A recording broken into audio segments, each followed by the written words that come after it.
dia. Bom dia para você que está ligado na 106.3, 106,3. A nova FM, a mania aqui na região oeste. Essa é a sua ZYT 607, canal 262, frequência 106,3. Estamos transmitindo do estúdio da Nova 106 FM, a mais ouvida no oeste da capital morena. Hoje é dia 5 de abril de 2023 e a partir de agora você fica muito bem informado com as principais notícias de Campo Grande, do estado e do Brasil. Aqui no Jornal 106 News, a notícia na dose certa. Hoje o nosso entrevistado é o presidente estadual do Partido dos Trabalhadores, Vladimir Ferreira.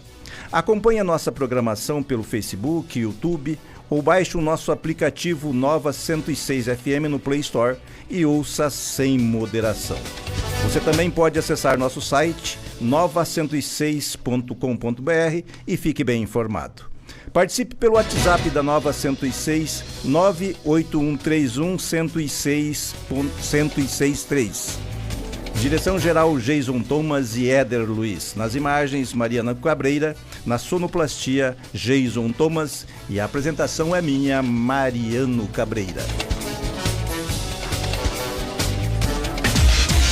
Campo Grande, o estado, o Brasil e o mundo. Ligados no 106 News. A notícia na dose certa. Manchetes do dia. TSE aponta diferença milionária na folha da prefeitura. Pai estava atrás de caminhão quando o filho despencou de ribanceira e morreu. Direção da FETEMES se reúne com os secretários de Administração e Educação do Estado e equipe técnica. Bolsonaro pagou 21.447 lanches com cartão corporativo na campanha.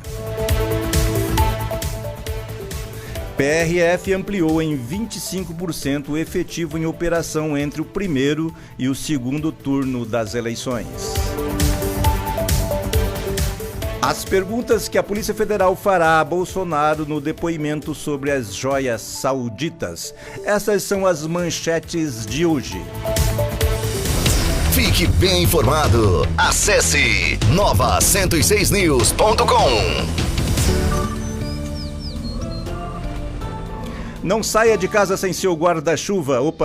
Hoje nós teremos uma mínima de 21 graus e uma máxima de 30 graus. Chuva 10 milímetros, 90% de chances de chover hoje em Campo Grande. A umidade relativa do ar de 47% de mínima e 74% de máxima. E o sol se põe às 17 horas e 35 minutos. Virou notícia. Você fica sabendo aqui. Nova 106 News. Nova106news.com. Acesse. O pente fino do TCE, Tribunal de Contas do Estado, nas contas da Prefeitura de Campo Grande, revela divergência milionária nos gastos com o pessoal.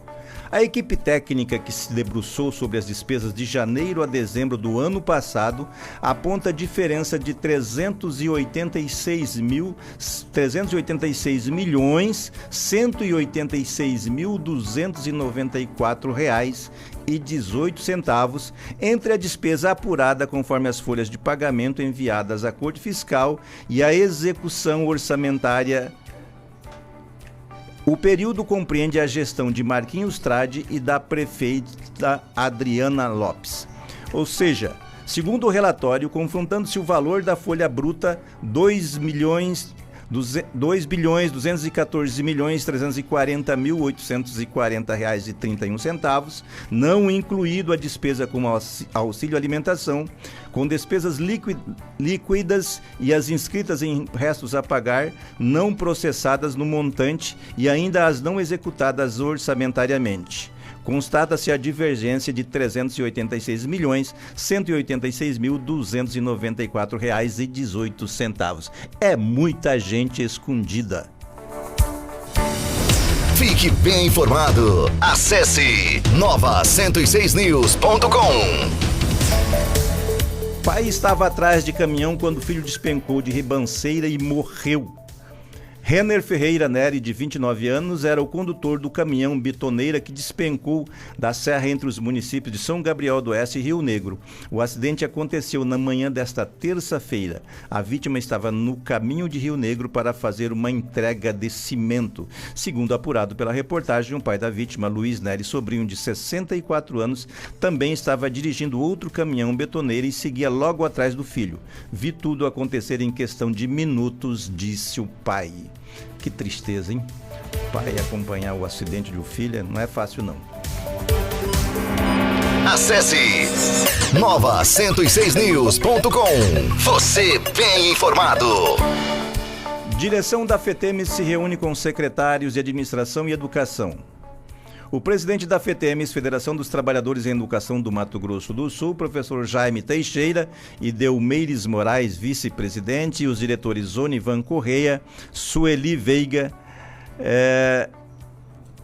Tem um monte de gente aqui que se reuniu com a equipe técnica, onde apresentaram as pautas de reivindicações profissionais em educação que foram aprovadas pela categoria por unanimidade em Assembleia Geral Extraordinária realizada no dia 23 de março para o ano de 2023. Ou seja, começa a discussão salarial dos professores com o novo governo que se inicia. Sorte aos professores e muita política para o Estado para atender a reivindicação da categoria. Virou notícia. Você fica sabendo aqui. Nova 106 News. Nova106news.com. Acesse. E notícia nacional. Bolsonaro pagou 21.447 lanches com cartão corporativo na campanha.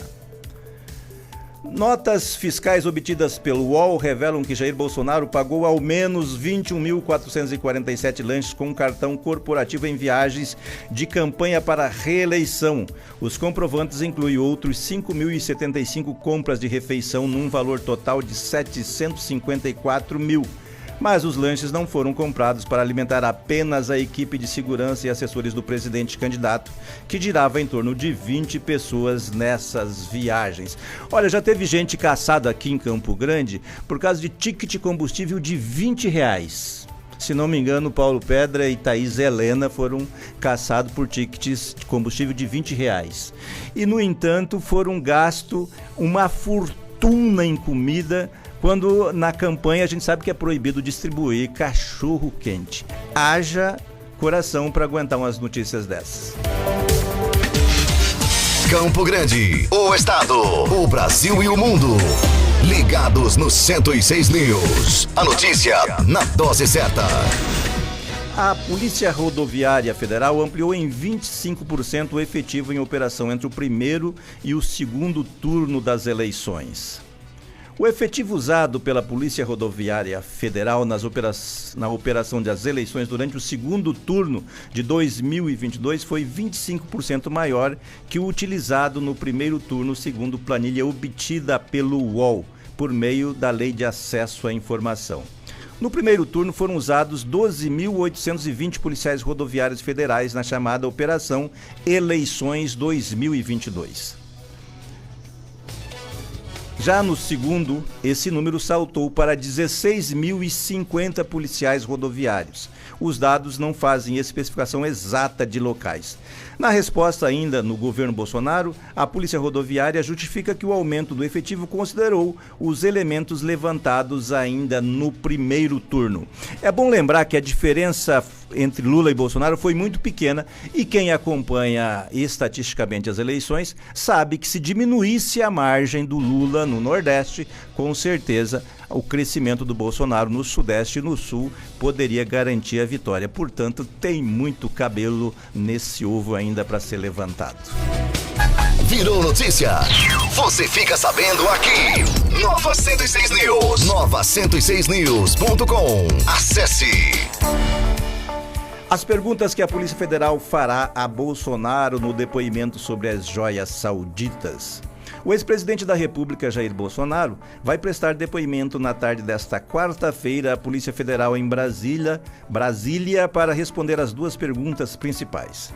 Primeira, se foi ele quem deu a ordem para que funcionários ligados à presidência da República tentassem desembaraçar as joias sauditas trazidas escondidas ao Brasil na alfândega de Guarulhos. E qual o destino que ele pretendia dar às peças? Investigadores envolvidos na apuração me disseram que são essas as questões que vão ajudar a definir qual o papel de Bolsonaro no episódio que ele cometeu algum crime, disse Malu Gaspar no seu blog. São esses os destaques hoje no 106 News. Campo Grande, o estado, o Brasil e o mundo. Ligados no 106 News. A notícia na dose certa. Gente, hoje eu quero falar rapidamente para vocês sobre uma experiência que eu tinha com minha mãe, Dona Ramona. Ela não permitia que a gente achasse nada na rua. Se a gente achasse, para ela, na sua santa sabedoria, nós tínhamos pegado de alguém. Essa é uma coisa que me marcou. E a outra, eu não gosto de participar de amigos secretos. A gente sempre ganha presentes baratos, a gente se esforça como um maluco para encontrar o presente ideal para dar para a pessoa e acaba recebendo um desodorante barato, uma camisa daquela que vem uma lagartixa no peito, né? Porque Lacoste não é aquelas camisas de R$20 comprada na feira. Mas de qualquer maneira eu não gosto. Agora você imagina um presidente da República ganhar 3 presentes que, segundo especialistas, que se forem desmontadas, passam de 20 milhões de reais os seus valores. E a alegação de quem ganhou esse presente é de que os sauditas adoram dar presentes. É pena que eu não conheça nenhum deles, que aí minha aversão por amigo secreto poderia ser resolvido. Mas a verdade é que hoje, depois de mais de 30 anos, o ex-presidente Jair Bolsonaro vai enfrentar a justiça sem foro privilegiado. Ele vai, como cidadão comum, que não é desde 1989, ele era amparado pelo foro como deputado federal, não podia ser investigado, não podia ser punido. Agora ele, como cidadão comum, terá que responder por que ele usou seu ajudante de ordens, um avião da FAB, para tentar recuperar 16 milhões de reais em joias. E pasmem os senhores, essas joias já estão no Brasil há mais de ano, foram dadas a ele logo depois de se vender, segundo especialistas, uma refinaria aos sauditas bem inferior ao preço praticado pelo mercado. Isso se chama corrupção. E é atrás disso que a Polícia Federal está nesse momento. Portanto, vamos aguardar que, como eu disse, tem muito cabelo para se achar nesse ovo. Fique bem informado. Acesse nova106news.com.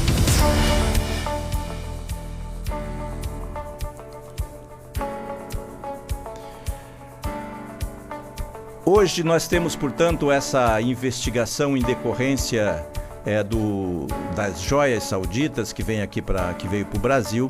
Nós vamos aguardar essas questões para serem colocadas, como é que vai se dar, enquanto o governo Lula se prepara para ir à China no dia 11 do mês que vem. A expectativa otimista do governo em relação aos acordos com a China permanece, embora não tenha dado certo em função da pneumonia do presidente Lula, essa ida à China, que estava prevista para esse mês passado, mas agora a gente já está em dia, como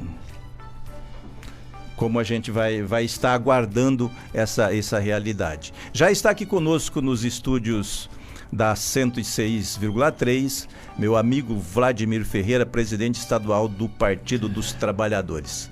Bom dia, Vladimir. Bom dia, Mariano. Bom dia a todos os seus ouvintes. É uma satisfação a gente estar aqui para bater esse papo de manhã, discutir um pouco sobre a política nacional, a política estadual, aquilo que a gente está conseguindo vislumbrar nesse momento aí. É um prazer, e obrigado por você se dispor a vir conversar conosco sobre agora depois de uma longa jornada, eu diria que bastante tumultuada na vida do Partido dos Trabalhadores, do petista, novamente ocupando o governo do presidente Lula. Vamos começar um pouco falando do período antes da campanha, os enfrentamentos, como é que foi a organização e como é que foi toda essa jornada do Partido dos Trabalhadores, que vem aí Lava Jato, vem a prisão do Lula, tudo isso, como é que foi tudo isso e você atravessou isso na frente do partido aqui no estado? Bom, Mariano, você conhece bem essa história, né, e o Brasil conhece bem tudo o que aconteceu nesse período aí eu diria de 2014 para cá, naquela eleição em que a presidenta Dilma ganhou as eleições, mas que teve aí o resultado questionado pelos derrotados. De lá para cá nós vivemos um ambiente muito ruim na política nacional e particularmente nós do PT vivemos um momento muito delicado, muito difícil. Teve o impeachment, o golpe contra a presidente Dilma, que hoje é reconhecido até pelos órgãos de controle como o TCU, que reconhece que não houve nenhum crime cometido pela presidenta Dilma.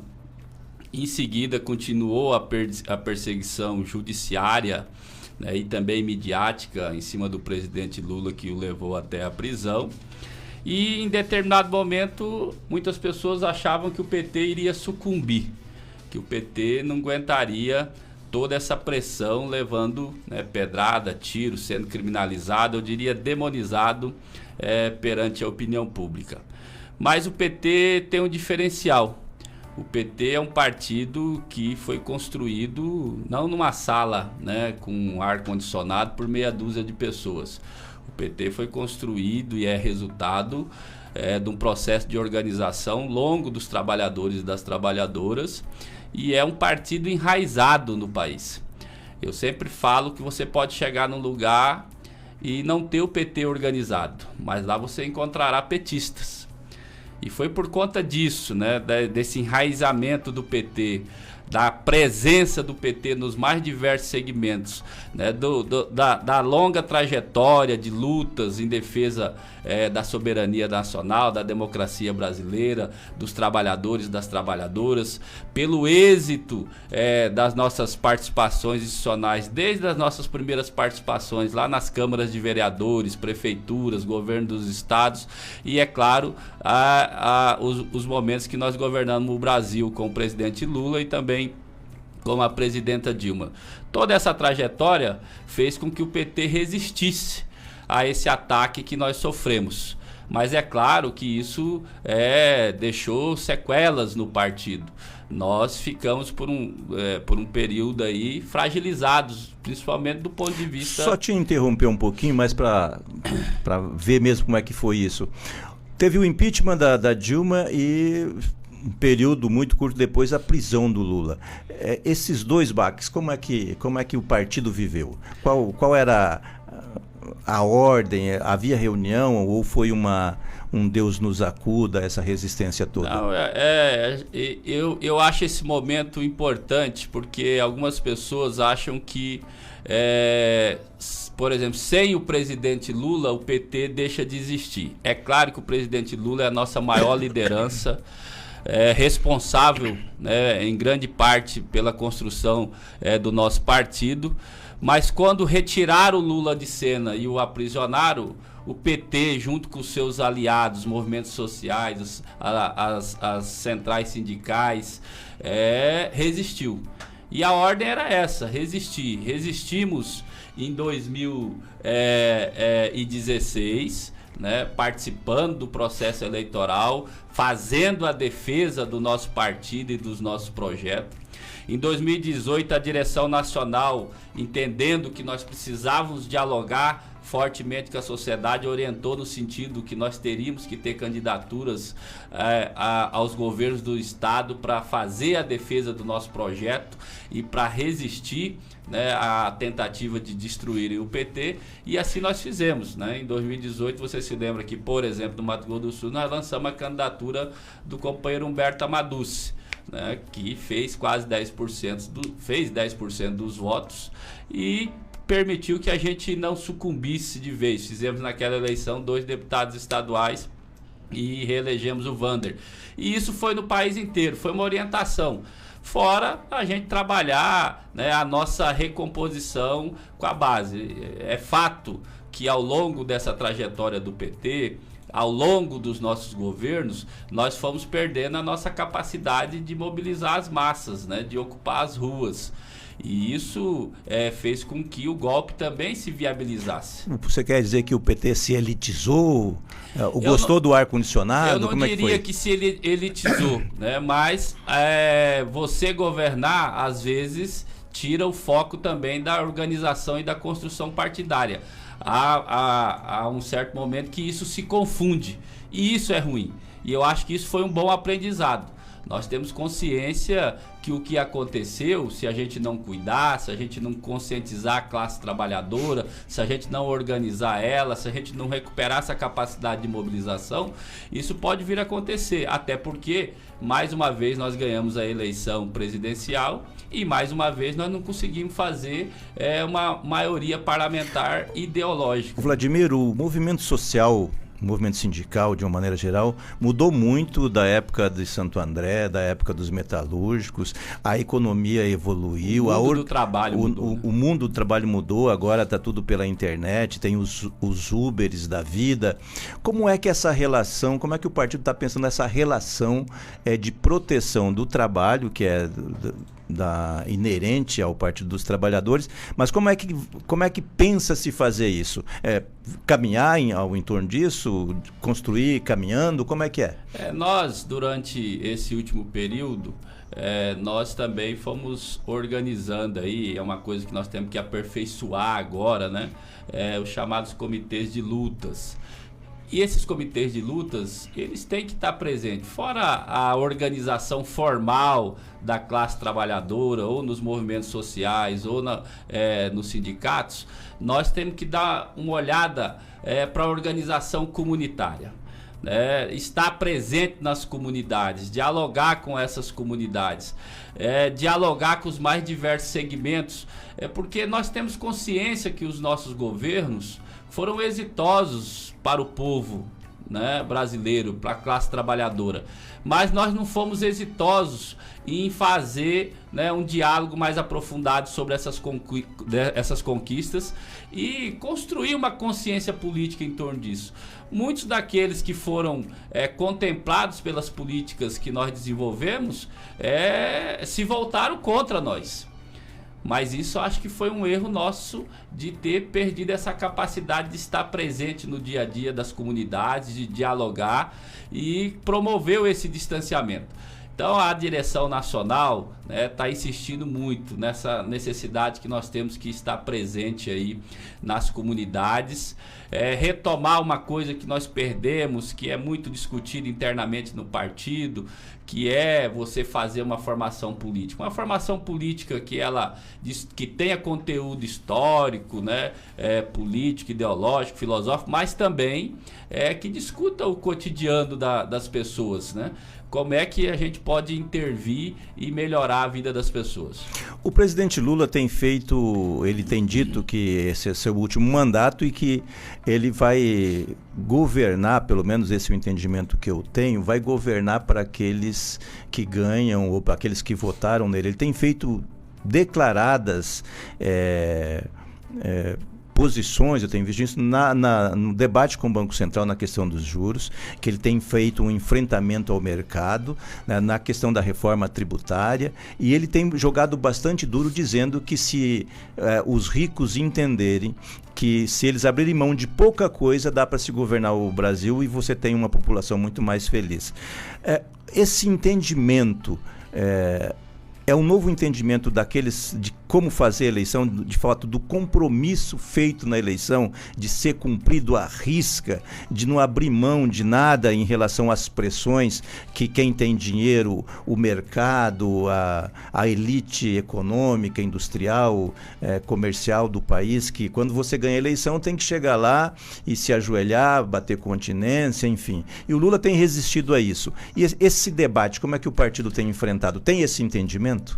Olha, Mariano, um dos motivos da crise da chamada democracia liberal no mundo é a incapacidade do sistema capitalista de dar respostas para a expectativa do povo em geral, não só no Brasil. A crise da democracia liberal, ela tem acontecido em vários lugares do mundo, permitindo que a extrema-direita volte a se apresentar como alternativa.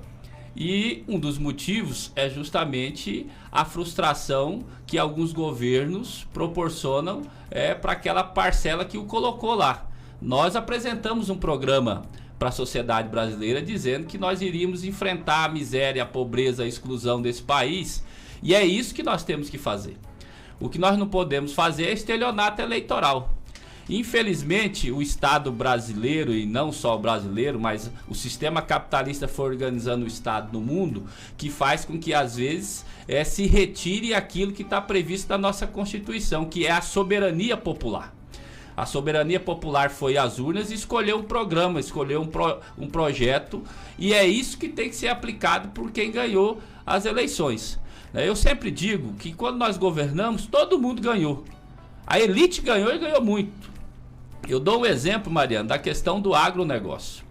Você se lembra que antes o pessoal do agro ia para Brasília fazer tratoraço, mas não era para pedir intervenção militar, não era para pedir o fechamento do Congresso do STF, era porque eles eram escravos dos bancos. Tudo que eles produziam, eles deviam aos bancos, que cobravam um juro exorbitante desse segmento tão importante. O presidente Lula assume e faz o quê? Barateia o crédito. Eles têm acesso a um crédito barato para comprar equipamento e para produzir. E mais, os nossos governos abriram mercados internacionais que nós não tínhamos. Nós vendíamos para 100 e poucos países, passamos a vender para mais de 200 países. Ou seja, eles também que hoje têm uma resistência a nós, e eu tenho certeza que nós vamos, pelo menos a parte esclarecida desse segmento, vai retornar a entender e reconhecer a importância do nosso governo, foram muitos beneficiados. Então, nós temos consciência que quando a gente fala que nós vamos governar para a maioria do povo, para a classe trabalhadora, para quem precisa de um Estado ali presente, lá na unidade de saúde, lá na escola pública de qualidade, né, que precisa que o Estado recupere a sua capacidade de investimento também para gerar emprego e gerar renda, nós iremos focar nisso. Mas a partir do momento que esse segmento da sociedade, que é a maioria, tiver contemplado, com certeza, como o Lula sempre fala, a roda da economia vai girar e todo mundo vai ganhar. Falando em roda da economia, eu vou pedir um minutinho para você que nós vamos faturar, mas voltamos daqui a pouco com esse bate-papo, está bastante interessante. Bom dia! Bom dia! 7h35, você está na 106 News. Hoje estamos conversando com Vladimir Ferreira, presidente regional do Partido dos Trabalhadores. Já viajamos pela Lava Jato, pelo Brasil, pelas posições do Lula, pelas posições do partido. Agora vamos conhecer Coxim. Você é natural de Coxim, nasceu em Coxim? Sou nascido em Coxim, estava comentando contigo, Mariano. A terra do pé de cedro. Terra do pé de cedro, a capital do peixe, o portal do Pantanal. Coxim foi uma cidade que ficou conhecida e reconhecida nacionalmente por conta da enorme quantidade de peixe que tinha no rio Taquari, né? Virou um centro, um destino turístico aqui no nosso estado, somente durante a década de 70, 80. E eu nasci em 76, que foi o ano que inaugurou a BR-163, o 47BI e a primeira rádio de Coxim, né? Então eu brinco que eu já nasci trazendo progresso para minha cidade. O PT é seu primeiro partido político? Primeiro e único. Primeiro e único. Primeiro e único. Eu filiei no PT em 1994. Eu morei uma época em Cuiabá, minha mãe e meus irmãos inclusive moram lá até hoje. E em 92 eu fui para Cuiabá e eu fiquei de 92 a 96 sem ir a Coxim. E nesse intervalo, né, eu falo que eu conheci duas coisas importantes, ou três, né? O rock and roll, né, adquiri o hábito de leitura, o movimento estudantil e depois isso desagou na minha filiação no PT em 1994. Eu retorno para Coxim em 96, faço um curso de auxiliar de enfermagem, né? Quero lembrar aqui que eu e Mariano tem duas coisas em comum. O Mariano também foi presidente estadual do PT e profissional de enfermagem. Fui instrumentador. E começo a militar ali no PT de Coxim. Em 99, com 22 anos, eu assumi a presidência do PT de Coxim. Né? Você já era nosso dirigente estadual aqui. E eu fui presidente 3 mandatos consecutivos lá em Coxim. Depois vim para o diretório estadual e no mandato do Zeca de presidente assumi a secretaria-geral do partido. Você se elegeu vereador em Coxim? Sim, eu me elegi em 98, né? E foi um percurso que foi construindo. Minha primeira candidatura foi em 2000, não me elegi.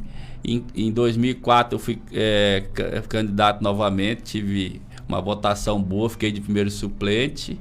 Em 2006 disputei para deputado federal para ajudar o partido. E em 2008 eu ganhei minha primeira eleição para vereador. Aí fui vereador 3 mandatos consecutivos. No último, que foi dessa legislatura 2017-2020, fui presidente da Câmara os 4 anos lá. E agora foi eleito presidente do Partido dos Trabalhadores. Você está há quanto tempo no comando regional do partido? Então, nós, nessa direção, tomou posse no final de 2019, né? O Zeca era o nosso presidente e o Zeca decidiu naquele momento, ele poderia continuar mais um mandato, decidiu naquele momento que precisava cuidar um pouco ali da sua vida particular, reorganizar, e não quis continuar na presidência. E nossa chapa, né, o PT, ele é organizado por correntes e a nossa corrente fez sozinha quase 50% dos votos. E nós fomos para o Congresso nessa situação. A princípio era o Zeca para ser o nosso presidente, mas o Zeca não quis continuar.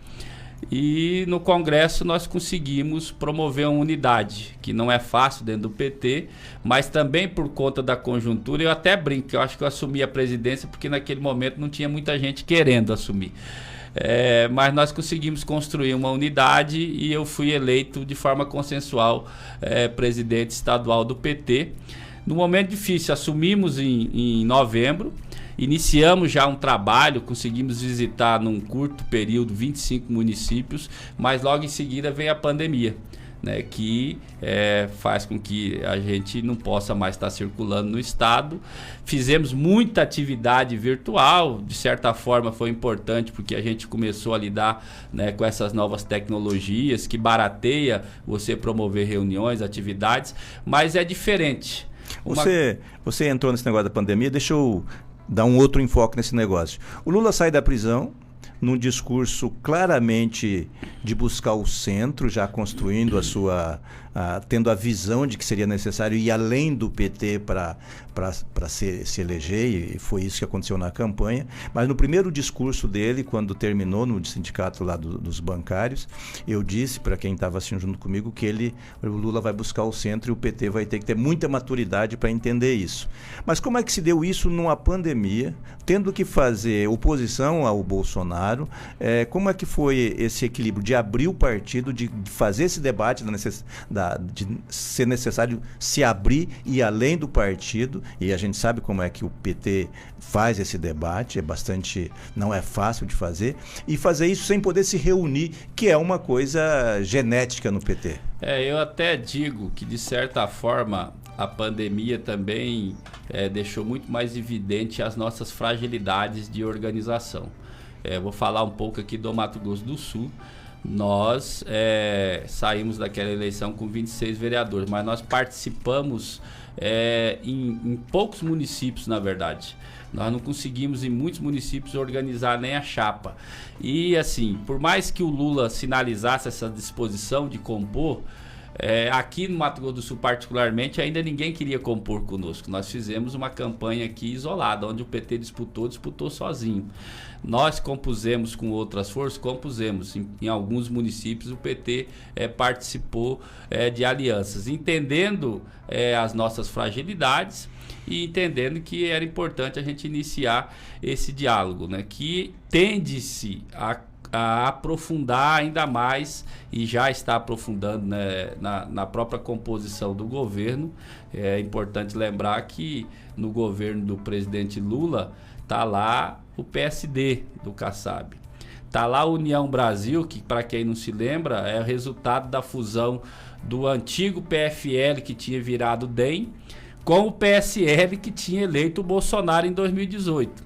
E está lá o MDB. E também, principalmente nos estados, outras forças irão acabar compondo o governo. E nós temos consciência que ainda a esquerda brasileira não tem uma maioria na sociedade. Uma coisa é o presidente Lula, né, com a sua força, com a sua liderança, mas o Congresso brasileiro representa isso. Isso exige de nós uma enorme capacidade de diálogo que vai, nessas eleições de 2024, a gente entende que o bolsonarismo continua aí presente.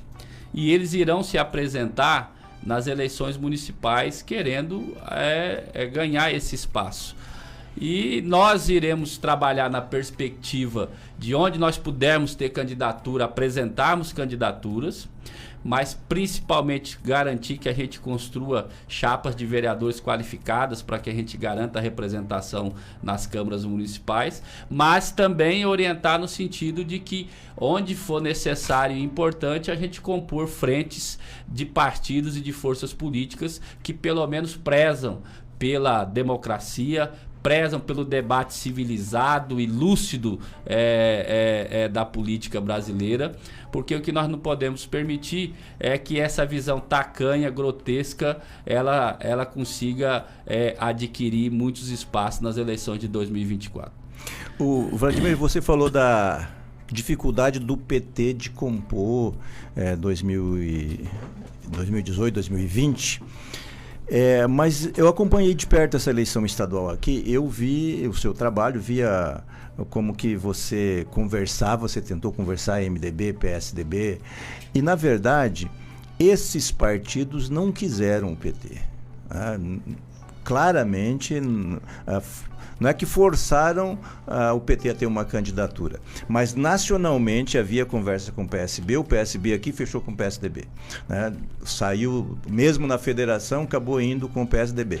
O MDB, que era aqui poderia ser uma coisa mais próxima, também não quis, e eles tinham muito medo, e ficou claro isso, de que ao fechar com o PT, eles perdessem o voto do centro e da direita. No segundo turno foi a mesma coisa. O Riedel escondeu o PT durante todo esse tempo. Como é que depois de tudo isso, há uma composição com o governo com bandeiras totalmente distintas? Eu não, obviamente o governo agora pode tomar um outro rumo mais popular, mas qualquer coisa, mas a campanha do Riedel foi uma campanha ligada ao bolsonarismo, ao agronegócio, contra todas as bandeiras históricas que o PT sempre defendeu. E agora, ao buscar essa composição, ao ir para essa composição, como é que ficam as bandeiras do PT? Bom, Mariano, eu particularmente enquanto presidente e boa parte da direção, nós trabalhamos sempre na perspectiva de ter candidatura própria, mas contra inclusive uma disposição da direção nacional de compor aqui uma aliança. Isso foi uma coisa que nos atrapalhou muito. Eu dialoguei com o então governador Reinaldo Azambuja, e quando nós estivemos reunidos, falaram, não, nossa disposição é ter candidatura. Ele perguntou se teria condição da gente compor uma aliança na época. Falei, olha, eu acho muito improvável, né, por conta que vocês não querem assumir aqui a campanha do presidente Lula. E nós tínhamos claro que se tivesse uma força aqui, né, que tivesse essa disposição, porque o nosso projeto prioritário era eleger o Lula, de assumir o presidente Lula, nós não teríamos problemas de dialogar com essa força e compor uma aliança. Tem gente que está aí hoje arrependido de não ter tomado essa decisão, porque subestimou também a força do PT, né, e o que o PT poderia contribuir em determinados projetos aqui do Mato Grosso do Sul. Mas nenhuma dessas forças queriam, né, assumir aquilo que era o nosso projeto principal, que era a candidatura do presidente Lula. A partir dessa análise, nós falamos, então nós vamos construir a nossa candidatura. Nós tínhamos inicialmente a pré-candidatura do Zeca, mas que estava com uma restrição jurídica, né? E o Zeca retira a candidatura para tentar superar essa restrição jurídica, coisa que ele conseguiu já lá quase no final do prazo, para poder registrar sua candidatura a deputado estadual. E a gente constrói a candidatura da companheira Gisele Marques, e para nós foi um acerto, porque as forças que a direção nacional indicava que nós poderíamos compor aqui derreteram-se no processo eleitoral, porque não tiveram a coragem de assumir uma posição política. O MDB do André não teve coragem, o Marquinhos do PSD não teve coragem, e o Marquinhos perdeu para a Gisele, né, está praticamente varrido da cena política do estado. O André, que liderou boa parte do tempo, não conseguiu ir para o segundo turno. E nós temos consciência que nós tivemos um desempenho bom com a Gisele, com o Thiago para o Senado e com as nossas chapas, né? A nossa chapa de deputado estadual foi a segunda mais votada do estado. Por pouco nós não fizemos a quarta vaga direto, faltou 4.000 e poucos votos, né, na nossa chapa.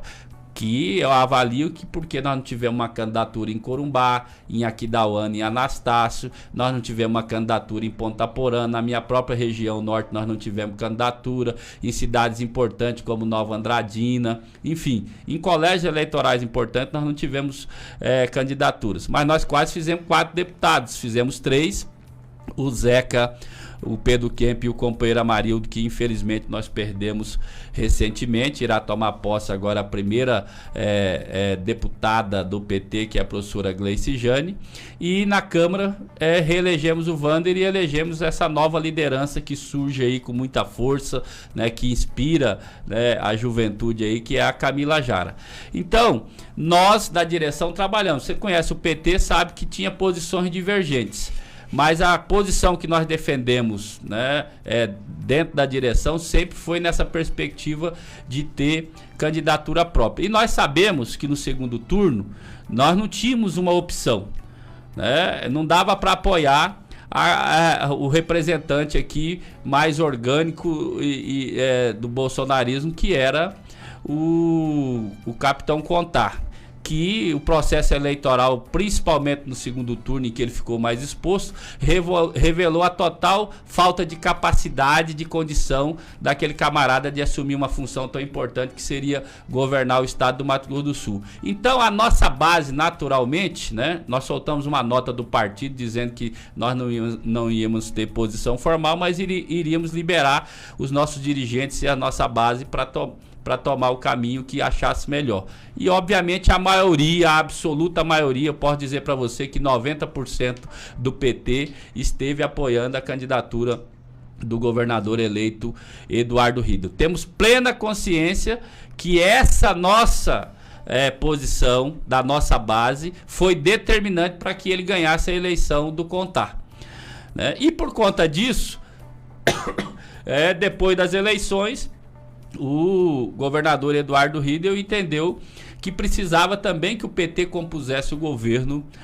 dele e nos convidou para isso, né, para que a gente pudesse estar participando lá. Isso foi objeto de debate interno do PT. Eu quero expressar aqui, todo mundo já sabe, eu particularmente fui contra porque eu acho que não era necessário, mas o PT é feito por maioria, a maioria optou, e eu acredito que de certa forma isso vai fazer com que o governo do Riedel não seja um governo vinculado a apenas um setor ou a alguns setores da sociedade, e obviamente vai ter essa capacidade de enxergar aí esses setores que tradicionalmente nós do Partido dos Trabalhadores reconhecemos, e quando governamos a gente dá atenção. Tá lá, né, nós estamos compondo o governo lá na Secretaria de Assuntos Agrários para potencializar a agricultura familiar, junto com isso a Agraer, que é esse órgão que atende aí, né, principalmente a agricultura familiar, e também naquelas subsecretarias, né, das mulheres, da juventude, LGBT, combate ao racismo, idosos, enfim, áreas que tradicionalmente o PT tem uma atuação muito forte. E por que é importante que a gente tenha quadros nossos lá, a partir do momento que houve essa decisão? Porque o governo do presidente Lula irá investir nessas áreas. E é bom que esteja lá, então, gerindo esses recursos que virão para o Mato Grosso do Sul, quadros que tenham compromisso, né, histórico com essas pautas. Eu acho que isso é importante. Isso, mas uma coisa é uma coisa, outra coisa é outra coisa. Falando né? dessa outra coisa, o governo Riedel, olhando de fora, ele faz um movimento bastante hegemônico. Ele tinha uma ampla aliança, levou o PT, está levando o MDB, ou se já não levou o MDB, né? O MDB tem eleição de diretório, tem uma disputa interna, tanto eles estão sofrendo um pouco porque estão tendo que disputar internamente, mas enfim, o PSDB faz um movimento hegemônico, me parece, pensando já na reeleição do Riedel, de não ter adversários. Como é que fica essa aliança do ponto de vista municipal? O PT terá candidatura nos municípios e principalmente aqui na capital? Vai ter? Ou esse acordo pressupõe já uma aliança em Campo Grande? Quando nós tomamos a decisão de compor o governo, nós soltamos uma nota e na nota está expresso que essa composição não significa que não teremos independência tanto da nossa bancada na Assembleia Legislativa quanto do partido. Né? Nós temos consciência que o PSDB tem um projeto aqui de hegemonia similar ao que o PSDB fez em São Paulo, de um período, querendo ficar um longo período no governo. E é preciso reconhecer que eles conseguiram fazer o que outras forças não conseguiram, que foi fazer o sucessor do governo Reinaldo. Mas isso faz com que as outras forças políticas reflitam. Né? Todas as forças políticas do Mato Grosso do Sul vão virar um anexo do projeto do PSDB? Eu não acredito nisso. Eu acredito por uma questão de sobrevivência política, em muitos municípios se construirá alternativas para além desse projeto do PSDB. Nós iremos também compor algumas alianças com o PSDB? Iremos, até porque em 2020 nós já fizemos isso. Mas isso não é uma coisa que já está definida. Em Campo Grande nós teremos candidatura, em Dourados nós teremos candidatura, queremos ter candidatura em Corumbá, em Ponta Porã e vamos discutir Três Lagoas. E fora outros municípios, nós vamos pegar aqueles municípios em que o PT, por exemplo, o presidente Lula ganhou as eleições, tanto no primeiro quanto no segundo turno. Municípios em que a gente consiga organizar, né, uma política de aliança. Eu quero lembrar que agora nós não estamos solitários, né? Nós estamos dentro de uma federação, essa federação tem aí o PV e o PCdoB. Fora isso, eu recebi recentemente um dirigente nacional do PSOL e que o PSOL orienta no sentido que nessas eleições municipais a Federação PSOL e Rede também componha conosco. E nós temos o PSB.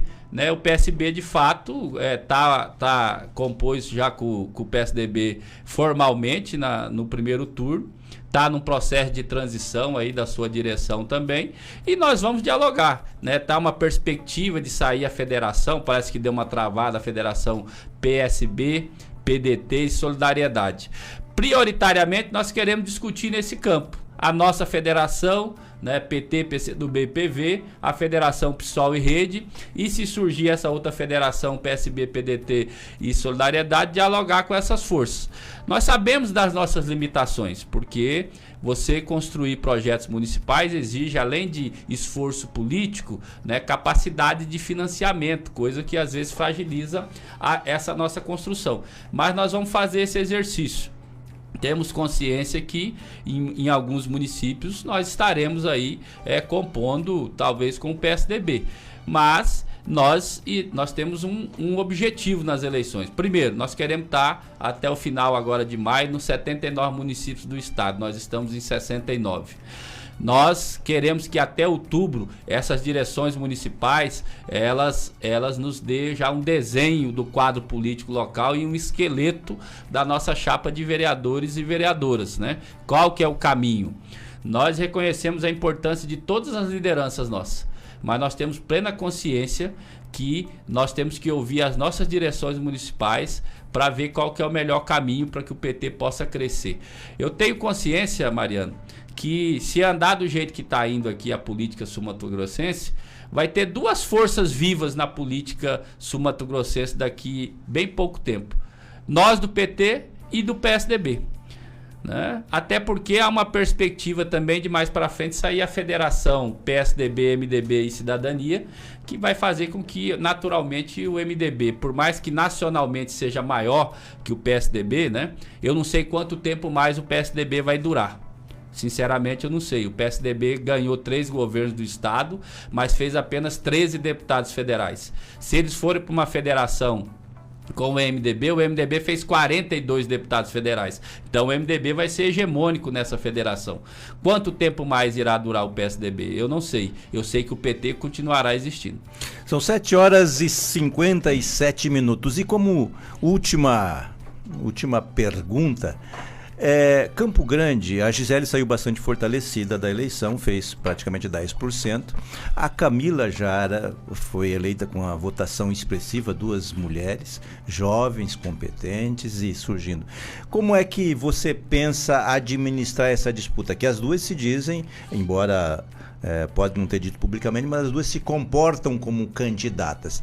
O PT vai ter prévia aqui entre 2 mulheres? Seria histórico isso. Olha... a nossa organização interna permite que qualquer filiado nosso que reúna ali as condições que o nosso estatuto exige, possa participar das nossas disputas internas. Nós entendemos, o conjunto das lideranças do PT entende, que o nome que nós temos natural para disputar a Prefeitura de Campo Grande é da deputada Camila Jara. Um nome novo, uma liderança nova, que consegue, em torno de uma candidatura dela, reunir, né, uma aliança maior e fortalecer a nossa federação, fazendo com que a gente tenha perspectiva de sair de 2 para 4, 5 vereadores e vereadoras.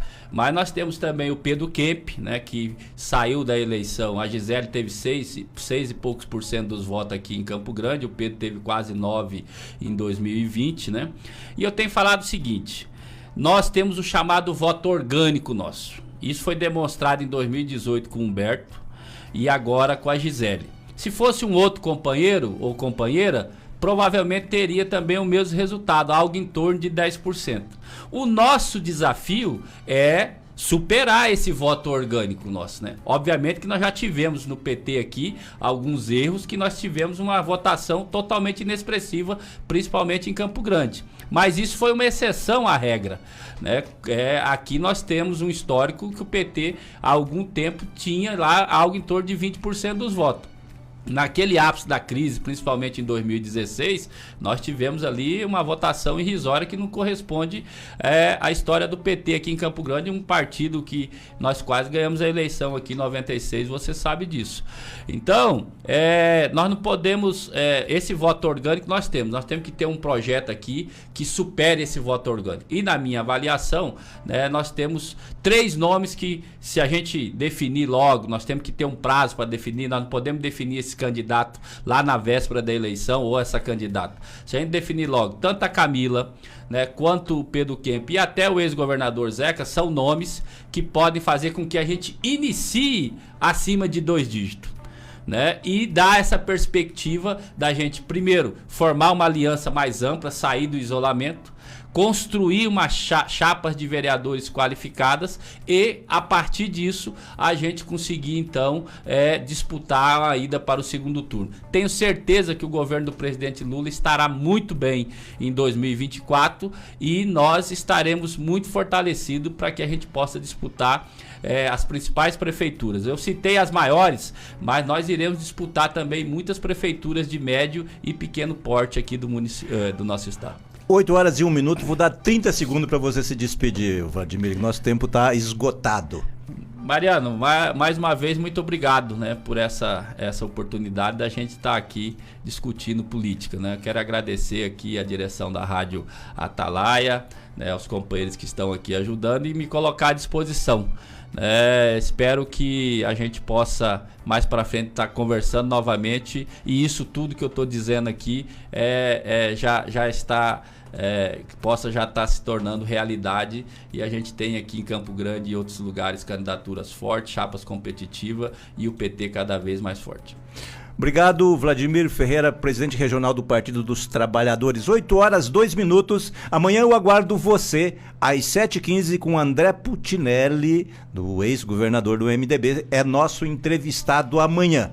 Um abraço, um beijo e até amanhã, se Deus quiser. Bom dia! Bom dia! Bom dia! Bom dia 106! Atenção, servidor público. O Censo Previdenciário MS precisa